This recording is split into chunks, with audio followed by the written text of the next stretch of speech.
नमस्कार दोस्तों, आप लोग कैसे हैं। उम्मीद है कि आप लोग ठीक ही होंगे। मैं पप्पू लाल यादव, देख रहे हैं यादव में हिट भोजपुरी न्यूज़। तो बहुत बहुत स्वागत बा।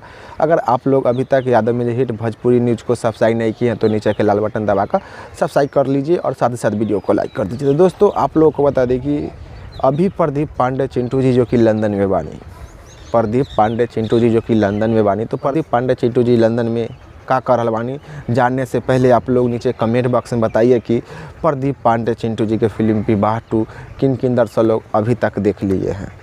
नीचे कमेंट बॉक्स में बताइए कि प्रदीप पांडे चिंटू जी के फिल्म विवाह 2 किन किन दर्शक लोग देख लिए हैं। प्रदीप पांडे चिंटू जी के फिल्म दोस्ताना किन किन दर्शक लोग देख लिए हैं। नीचे कमेंट बॉक्स में बताइए। काहे कि प्रदीप पांडे चिंटू जी के फिल्म विवाह 2 जो कि सुपर डुपर हिट फिल्म बा।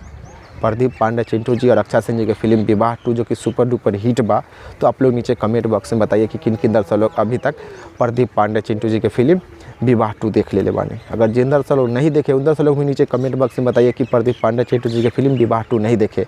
काहे कि प्रदीप पांडे चिंटू जी के फिल्म विवाह 2 फिर से टीवी पर चलाया जाएगा, भोजपुरी सिनेमा टीवी चैनल पर। तो आप लोगों के बीच में रिपोर्ट लेकर हाजिर है। तो आप लोग नीचे कमेंट बॉक्स में बताइए। तो चलिए अब जानते हैं कि प्रदीप पांडे चिंटू जी लंदन में का कर रहल बानी। तो प्रदीप पांडे चिंटू जी जो कि लंदन में एक नए फिल्म के शूटिंग कर रहल बानी।